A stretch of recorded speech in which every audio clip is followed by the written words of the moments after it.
भाई साहब, ज़ाहिर ऑपोजिशन कह रही है कि लो बेस इफेक्ट की वजह से है, कोरोना की वजह से पाबंदियां थी, इसलिए इतनी बड़ी जंप आई है। मगर आप समझते हैं एक अच्छी खबर है, 3.9% तरक्की थी, 5.4% की शरह आई है। बिस्मिल्लाहिर्रहमानिर्रहीम।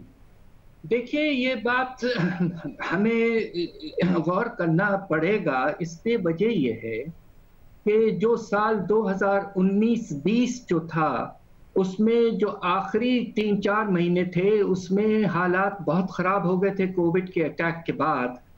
आपके ज़री शोबे में ख़ास तौर पे, और उससे भी ज़्यादा सनती शोबे में, और फिर आपके बरामदात और इन्वेस्टमेंट वगैरह में 15 से 20% कमी आई थी।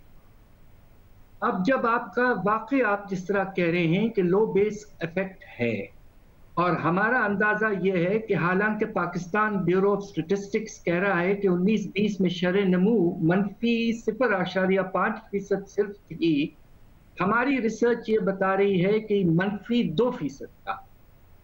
और अलबत्ता ये जो इजाफा हुआ है 5.4%, इसमें यकीनन कुछ इजाफा जरूर है, और रिकवरी का प्रोसेस शुरू हुआ था। और मैं ये खुद ये समझता हूँ कि हमारी हुकूमत ने और ख़ास तौर पे स्टेट बैंक ने जो फाइनेंसिंग पैकेजेस वगैरह ले आए, उससे इन्वेस्टमेंट में इजाफा हुआ, शरह नमू में यकीनन कुछ बेहतरी आई, मगर रिकवरी 3 से 3.5% की है, 5.4% पूरा नहीं है। ये उस बेस पे है जो 2% गिर चुका था। इसलिए मैं कह रहा हूं कि नेट असर जो है वो 3.5% के करीब। मतलब मगर हुकूमत ये भी दावा कर रही है कि गुज़िश्ता माली साल में इतनी तरक्की हुई और करंट अकाउंट खसारा भी नहीं पैदा हुआ। अब हम सस्टेनेबल बुनियादों पर हमने मुल्क को तरक्की की राह पर डाल दिया है। हालांकि 6 माह में नजर आ रहा है कि शायद 9 अरब डॉलर तक हमारा करंट अकाउंट खसारा ना पहुंच जाए। आप समझते हैं कि हुकूमत का दावा दुरुस्त है कि एक पायदार तरक्की की राह पर पाकिस्तान जा रहा है? पिछले साल हालात जो आपके तिजारती मामलात में बेहतर हुए थे, उसकी सबसे बड़ी वजह कीमतों में बेतहाशा कमी थी कोविड के बाद। अब आप सोचिए कि तेल की कीमत $40 फी बैरल पे चले गई थी, जो इस वक्त तकरीबन $90 तक पहुंच रही है अनखरीद। तो वो फायदा हुआ, और हमारा करंट अकाउंट जो है यकीनन बहुत कम हुआ। कुछ अर्सा तो वो सरप्लस में भी रहा, मगर इस साल चूंकि कीमतों में बेतहाशा इजाफा हो चुका है, आपके 5 महीने सिर्फ में आपका तिजारती खसारा जो है वो 7 अरब डॉलर हो चुका है। और आप अगर देखें तो इस रफ्तार से तो साल भर में ये 15 से 16 अरब डॉलर तक जा सकता है, जो तकरीबन दूसरे हाईएस्ट लेवल पे होगा 2017-18 के बाद। इसकी फाइनेंसिंग में बड़ी दिक्कतें इसलिए भी आएंगी कि ये खसारा बहुत ज्यादा, उसके ऊपर कर्जों की वापसी में आपको 13 अरब डॉलर इस साल देने हैं। तो मिल मिला के आपको 28 से 30 अरब डॉलर तक मुश्किल से अरेंज करना है। इसलिए हालात खराब हो सकते हैं। आप ये देखिए कि पिछले एक हफ्ते में आपके स्टेट बैंक के फॉरेन एक्सचेंज रिजर्व्स में तकरीबन $550 मिलियन की एक हफ्ते में कमी आई है। तो प्रेशर पड़ रहा है हमारे रिजर्व्स पर, और अगर इस तरह का सिलसिला चलता रहा, IMF के बावजूद ये खतरा है कि रुपए की कदर जो है वो मुस्तकम नहीं रहेगी, और अगर ऐसा हुआ तो अफरात ज़र की रफ्तार बढ़ती रहेगी, और खुदा न खास्ता ये 13 से 15% तक भी जा सकता है। ये 2 खतरे हो गए। महंगाई वाले खतरे से पहले जो ये करंट अकाउंट खसारे का मामला है, अब क्योंकि हो रहा है कि जी पाकिस्तान को इतनी ज़्यादा फाइनेंसिंग दरकार होगी इस साल में, तो जैसे ये प्रोग्राम ख़त्म होता है पाकिस्तान को कहीं दोबारा IMF के प्रोग्राम में तो नहीं जाना पड़ेगा। और क्योंकि इस हुकूमत का इलेक्शन ईयर होगा, मुश्किल फैसले और मुश्किल हो जाते हैं करना, तो पाकिस्तान किसी मुश्किल में तो नहीं पड़ जाएगा। मुझे अफसोस से कहना पड़ता है कि पाकिस्तान इस वक्त एक बहुत बड़े मसले में फंसा पड़ा है। हमें हद से ज़्यादा फाइनेंसिंग की ज़रूरत होने लगी है, इसलिए कि दोनों चीज़ें एक वक्त पे बढ़ गई हैं, तिजारती खसारा और कर्ज़ों की वापसी। अगर IMF का प्रोग्राम आपके पास नहीं होता है, और उससे पहले आप सितंबर से पहले एक सख्त इक़दामात लेकर दरामदात को खास तौर पे नुमाया तौर पर कम करते हैं और दूसरी तरफ एक्सपोर्ट्स और बरामदात में इजाफे के लिए इंसेंटिव्स और प्रोवाइड करते हैं, तो नतीजा ये होगा कि सितंबर के बाद आपके पास वो फाइनेंसिंग कैपेसिटी नहीं होगी।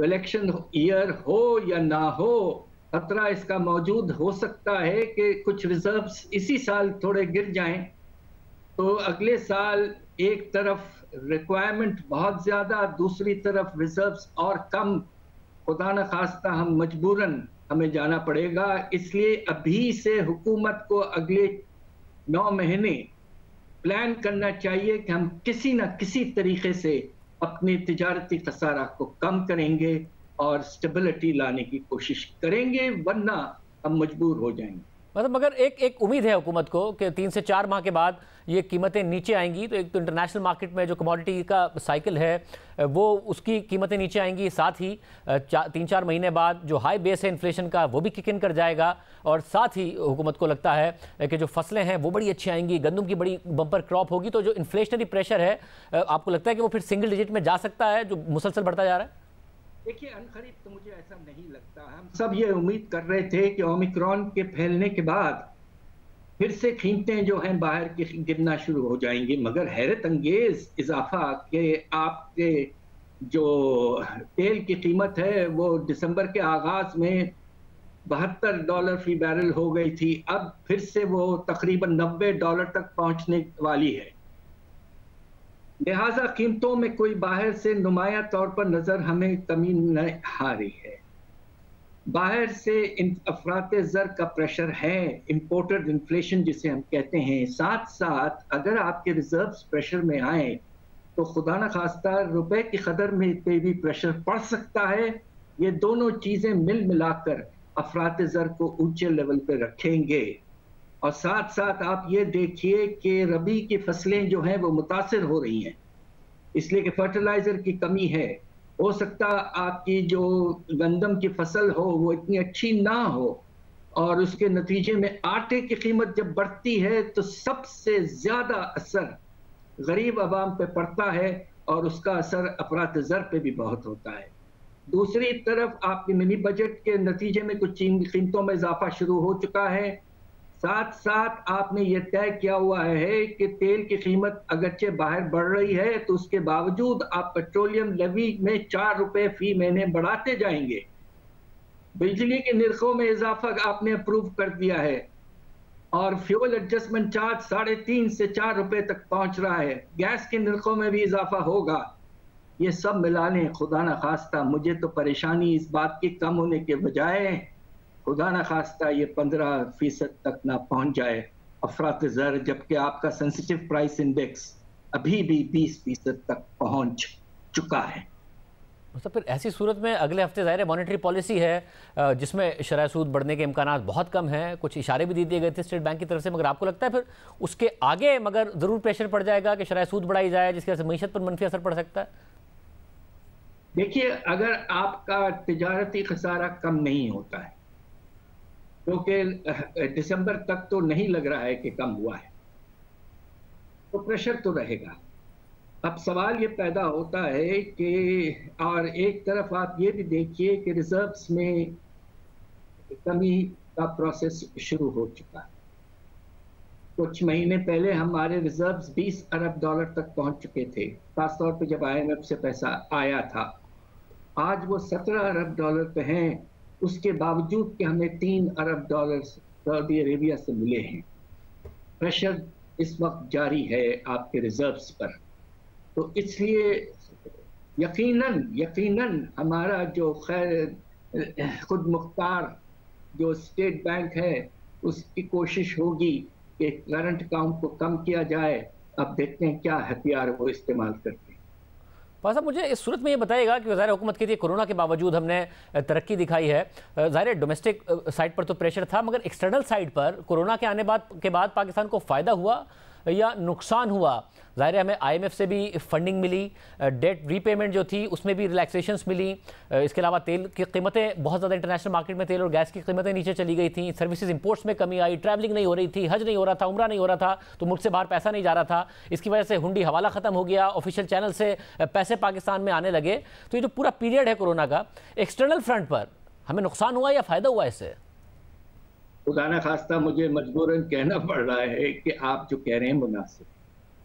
हमारा जो एक्सटर्नल बैलेंस ऑफ पेमेंट्स का जो मसला बन चुका था 2000, आपको याद है 17-18 में 19 अरब डॉलर, 18-19 में 12 अरब डॉलर, तो ये बहुत ऊंचे लेवल तक जा चुका था। ये 3-4 चीज़ें जिसका आपने इशारा किया है, उनके नतीजे में हमारी एक्सटर्नल पोजीशन मुस्तहकम हुई, मगर अंदरूनी हालात मुतासिर हुए और शर नमू में कुछ कमी 19-20 में नुमाया तौर पर आई।